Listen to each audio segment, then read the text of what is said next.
everyone, welcome back to our channel over here at ProPoint Media, and today we are going to be reviewing The Dead Don't Die, directed by Jim Jarmusch, I think it is. Sure. And today I have Devin here with me as always. How you been? Yeah, just a couple of Cleveland hipsters here reviewing a movie. What did the old guys say? What did the old guys say? It's stick the hole up, stick the pole up your wooden hole or whatever it was. Yeah. Something like that. But yeah, as you're saying, we are reviewing The Dead Don't Die, and before we get into it, just want to let you guys know that we are working on not only making videos for YouTube, but also putting this up in an audio form. Working on getting it on iTunes. I did submit a little podcast thing for us, Devin, so it'll be interesting. And I'm also going to try to get it up on Spotify for us, for a lot of audio listeners, because I know a lot of people don't watch YouTube videos from time to time. So this is a nice little way of us reaching out to the rest of our amazing 60 subscribers on YouTube. But yeah, so this movie, really quick, it was also written by Jim Jarmusch. I think I'm pronouncing his name right. I don't know. It's like a comedy, fantasy, horror movie. Stars Bill Murray, Adam Driver, Tom Waits, Sarah Driver. Sarah Driver's in this movie, isn't she? Oh, she was. Yeah. Oh my gosh. You got Selena Gomez appearance in there. Oh yeah, Selena Gomez, Danny Glover. Oh my gosh. Tilda Swinton. Yeah, Tilda Swinton too. And Chloe. Oh my gosh, I cannot pronounce her last name. Savinji? Savini. I don't know. And Sorcerer Supreme is in this movie. I'm not sure if you already mentioned her or not. Yeah, Tilda. Okay, so that is her name. All right, I didn't want to be like, oh yeah, that one lady from Doctor Strange. Yeah, but all right. So going into this is really quick. We'll do a little non-spoiler section first, and then we'll head into our spoiler section. We'll let you guys know right before we head into that. But first thoughts about the movie. Yeah, when I first saw the trailer, Bill Murray is pretty much must-watch territory at this point.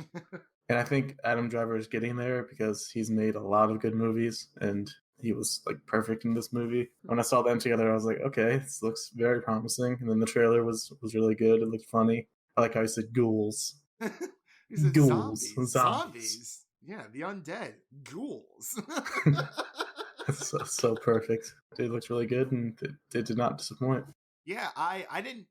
Okay, for me, it was I didn't know what to expect from this movie. I was like, oh, like I'll go see it. It's kind of like Scream, like a zombie horror / comedian movie, whatever. I'd say there wasn't really any horror. It was pretty much just full-on comedy. Right. I guess I was just saying the horror aspect just because there were just because it's zombies and there's some gore. Right. Right, exactly. And yeah, there was the way that they killed the zombies, I wasn't expecting that whatsoever. But I was expecting dust particles, but it was interesting. It really was, man. So when I first saw this, I wasn't sure what to think of it. I was like, it looked interesting, and then I was like, oh, we both have AMC A-list, their movie pass, and I was like, oh, they're doing like early access showing. That's perfect. We can go see it early. It doesn't cost us anything extra. We can get the review out there. And then it wasn't showing at any of the AMC theaters by me. And then when it officially came out, it still wasn't. And for all you listening, there is there's a small little independent theater here in Nashville that mainly shows independent movies. And when smaller releases like this come out, or if they know it's going to be an indie film, they'll buy it out to have it shown in their theater for the first few weeks, and then it gets released over to AMC because it is showing on AMC's website as a actual release. So at least we know that AMC was aware enough to say, hey, this has some really big actors in it, and it could do really well, unlike the movie like The Favorite, which was shown in the same indie film when I first went to go see it, and then it gained popularity after the not the Grammys, Golden Globes, and the Oscars, then they started showing a lot of, the Best Picture nominations inside of AMC theaters. But I had to pay, it was like, what, $9, which isn't terrible to go see it. But the theater in itself, it's very historical. It's just the parking, there's like maybe 40 parking spots, and half of those are reserved for the employers there. And it's literally like within, like, I was sitting in like a high school auditorium watching this movie. So Yeah. my butt was not very comfortable, but it was, I enjoyed myself. The movie distracted me enough from the terrible seating. Yeah, you got your money's worth. Got at least 9 laughs, I'd say. I got plenty of laughs out of this, man. Yeah, but it was, overall, I thought it was fun. I know it's not doing so hot through at least IMDb and Rotten Tomatoes. I think IMDb is listing as like a 5.8 out of 10, but I feel like the movie is very self-aware of what's going on. It doesn't take itself super seriously, and it's just a fun movie, and like they had fun with it, and I had a great time. Yeah, I definitely understand the lower reviews it's getting because it's a very specific type of humor, and also the story supporting the movie just isn't very good at all. Yeah. So if you're not laughing during the movie, it's not going to be a fun time. But. Yeah, I mean, it was based off in Centerville. It's a nice place. Yeah, it's a peaceful town, and I forgot to read the synopsis. The peaceful town of Centerville, quote unquote. It's a nice place. Finds itself in a battling zombie horde as the dead start rising from their graves. Very, very short and sweet and simple to the point synopsis for this movie. But yeah, it was, they explained how, the dead were coming back to life. By the way, we're probably just getting into spoilers right now, so you have been warned. This is the spoiler section of The Dead Don't Die. So we're just gonna ramble on about the movie until the cows come home. So, I really liked how they actually explained why the dead were coming back to life. And what was it called? Cause of polar fracking? Yeah, polar fracking. Which was, it caused the Earth to get off its axis. Literally tilt shift. The complete opposite of what the Earth's axis is supposed to be. And the days were a lot longer, even though it was daylight savings time. And at first, when they were talking about that, I thought that they were just making fun of how ridiculous daylight savings time is. But I was like, oh no, it's like actually like it's daytime a lot longer than what it should be. But it's just a giant global warming metaphor at the end of the day. Pretty much. It's like, oh, the zombies are gonna become reanimated and start just walking around at night. But oh my gosh, yeah, it was very interesting from time to time. I really like I think the funniest part, I'm just gonna say it right now, it's when Adam Driver's talking to the lady cop. Yeah. And he's trying to ask, he's like, I can give you a ride home, it's getting late. And she's like, oh, I have my Prius. And she's like, don't you have a smart car? And as soon as the first zombie attack happened, when he pulls up the convertible smart car, he came in so seriously, and everyone just started dying laughing. I was oh my god, it's so subtle. He was towering over his car. But you would expect him to come in a cop car, but there's only 3 cops in this entire town. Yeah. But no, he comes in his little red smart car.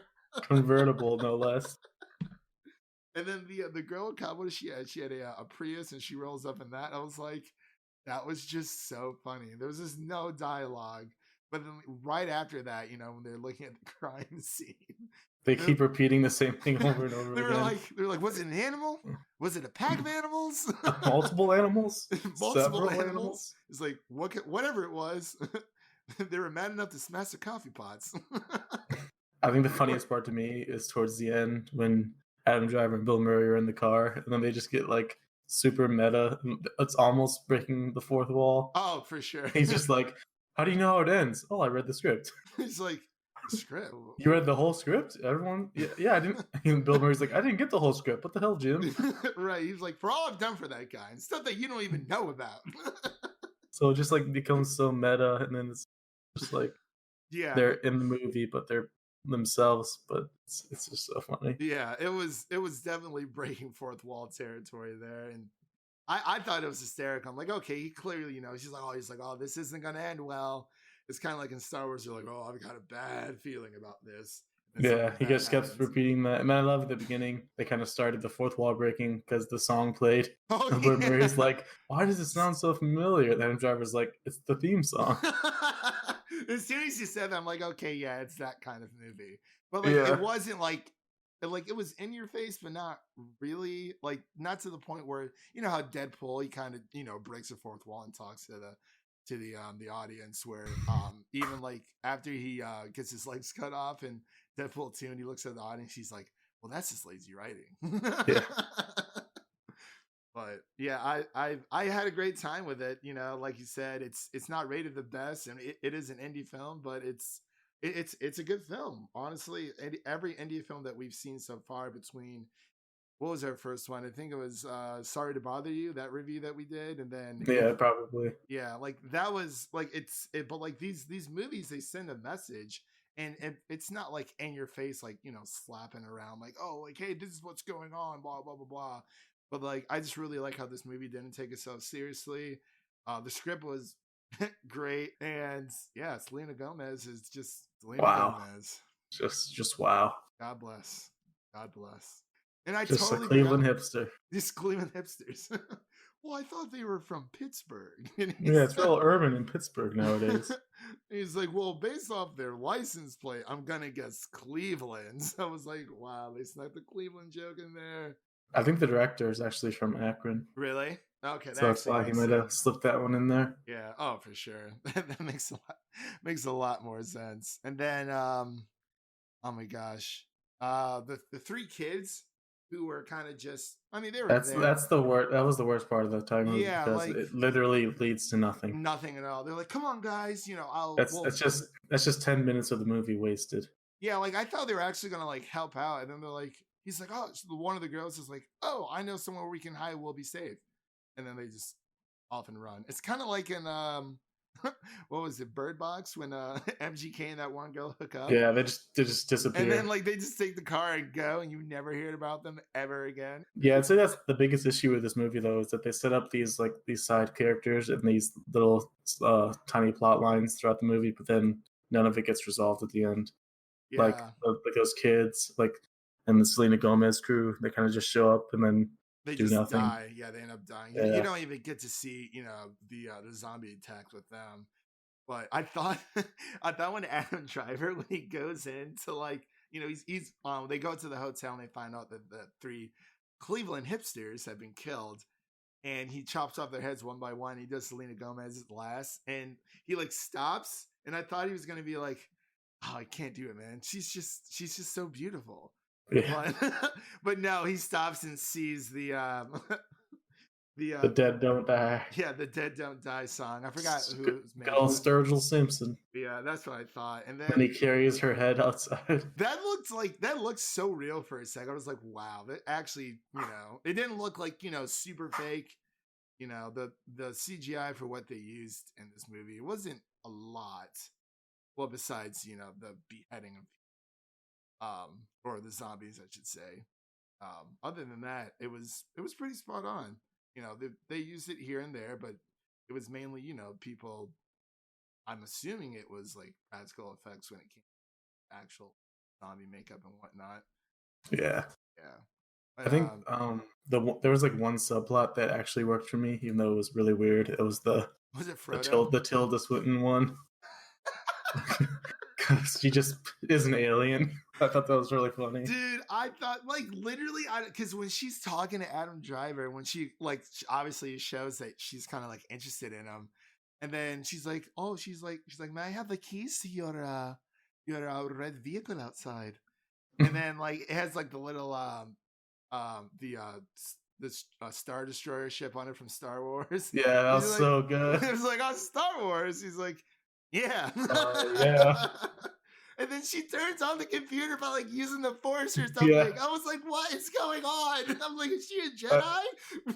That's like the one subplot where it's just like, okay, that's pretty funny. It's just playing on how odd she looks, and it just works out She so was like perfectly. so into like Japanese culture. I'm assuming it was, or just Asian culture in general. And she's like, oh, do you know how to work a computer, let alone like a police telephone? She's like, yeah, I can handle myself. And then later on, she just waves her hand against like, across all this like technology as it turns on. I was like, what is going on right now? I was And then like, at the end, she gets beamed up to the UFO, and Bill Murray's like, "Was that in the script?" And the driver's like, "No, it was not." he was like, not the one I read. That was great, man. It's so weird to see her with hair. I'm not gonna Yeah, lie. I was like, used to the baldy. yeah. I'm like, you know what? I think you pull out the bald look better. But hey, I like how her name was Zelda Winston, yeah. like Tilda Swinton. Okay, so yeah, so I was very confused about that for a second. What was Zoe's? I mean, not Zoe. Wow, Selena Gomez's character's name. Zoe. Okay, Yeah, was that the whole? Because I didn't really get that reference at first, to be honest. what reference? Well, when she's talking to oh my gosh, was it Oh, when like those sparkles appear. Yeah, the sparkles. I don't know. I didn't just get kind of threw that. that in because she was being nice to him, and he like had a crush on her. I thought it was that, or it was like a nod to Waverly Place. I mean, like if they're gonna be maybe? that meta, maybe. I was like, maybe I'm reaching here. I don't know. I But mean, I was falling in love with her too, so maybe that's just me seeing things. I don't know. right. Yeah, it probably was just like, oh, he said something. She said something nice about me. She must be interested. Yeah, everyone else was bullying him, and she was nice. Yeah. The classic cliche. The classic cliche. Because people were like laughing at that. I was like, I don't get that reference at all. Or maybe it's just something it's just way before our time. I really don't know. Or if it was just like, I thought it was funny, but everyone was like, oh, ha. I was like, what? But yeah, the audience I went to go see this movie with was really great. Everyone was in sync when it came to laughing and just. I told you last night, I haven't had a theater laugh this much in a long time. It's been honestly, I want to say since I saw Booksmart. I think this had more laughing than Booksmart for me, at least. Okay, yeah, the theater I went to go see Booksmart with was like dying. But and I want to say Booksmart is like by far a better movie, but I think this one might be funnier. Oh, for sure. Yeah, because Booksmart did take itself seriously in a way, but this one was just completely off the rails. And but that really just depends on what your sense of humor is. It's very dry, like deadpan. I usually don't like dry humor that much, but this one like really worked for me. Yeah, it's kind of like with The Simpsons. Like, I don't really care for The Simpsons all that much, but like the entire show is just riddled with dry humor. But it's like I've never really given it like a chance to watch The Simpsons again. But I was like, yeah, this was definitely more of just like, that was funny kind of thing. But overall, was there anything else you wanted? Any other favorite scenes or private moments from the film before we give our final scores? I think got all of it, all the good parts. All right. And Steve Buscemi's character make America white again. He was so. Oh my god. Oh no, not Steve Buscemi. I'm sorry. There was the guy who ran like the. What was it? It was like Bob's like a gas station and stuff or something like that. Yeah, that's Caleb Landry Jones. Yeah, Steve Buscemi. Yeah, the farmer. The racist old guy. When Bill Murray's just like, I've been waiting for, or I wanted to do this, and just kills him. Or like when he's inside the diner, he's like, I don't like my coffee black. Yeah, and then Danny Glover's sitting right next to him. He's like, it's too strong. I was like, oh my gosh. That was great. I really did have a great time with this movie. Like you say, it definitely does have its issues. There were a few subplots that didn't go anywhere because I was really looking forward to see where, the kids and the hipsters from Cleveland we're gonna end up doing something, but no, they were kind of just there. But everything's still kind of interweaved all together, and it was a nice time. I'm glad I went to go see it, even though it wasn't showing in the theater. But what would you score this out of 100? I'm definitely not going to go as low as IMDb or Rotten Tomatoes is. I think they're both in the 50s. I just Mm, think it was way too funny to me to give it a low score. But I do agree with the story being like not really good at all. It was yeah. just like way too heavy-handed, and the subplots just didn't work at all. But I'm thinking like a 75, just because the humor really works for me. Okay. I was gonna go with a I'm gonna go with a 77 just because Selena Gomez did a great job and so did Adam Driver. There you go. Gotta give him a little extra brownie points in Adam there. Driver was just like perfection. Every line he delivered was perfect. Yeah, like I like at first when I first saw him in Star Wars, I was like, I don't know, like he's all right. And then like I saw him in Black Klansman, I'm like, he's starting to like grow on me. Then I saw him in this, like, yeah, like I like the guy. He's cool. Yeah. Yeah, for sure. But all right, so that is our review of The Dead Don't Die. If you haven't seen it yet, definitely go by and if you're just looking for like a great laugh and kind of just honestly just want to kill some time like one Friday or Saturday night or something, definitely go see this movie. Yeah, Um, if you thought the trailer was funny, then a good chance you think the movie's funny. oh, for sure. I mean, even if the movie ends up being like terrible, like Dark Phoenix, I still enjoyed it for what it was because I'm a big X-Men fan. But I'm still gonna go see it because a lot of people go see to the movies not only to see good movies, but to see how bad a bad movie is, like Aquaman. Oh, Anyway, anyway, Devin, thank you for coming on as always. We will be reviewing Toy Story 4 next week. yes. I mean, if you want to do Child's Play 2, just let me know.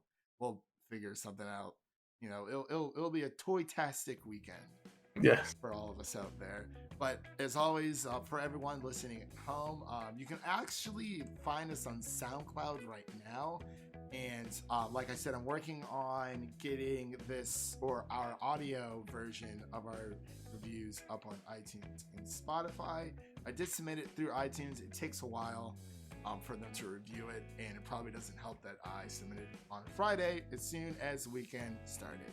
But that's okay. But you can follow us on Twitter at BrokeBoyMedia. That's Broke_Boy, spelled BOI_media. And let us know what you thought about the movie, your questions, comments, and concerns. And we'll see you guys in the next one. Peace.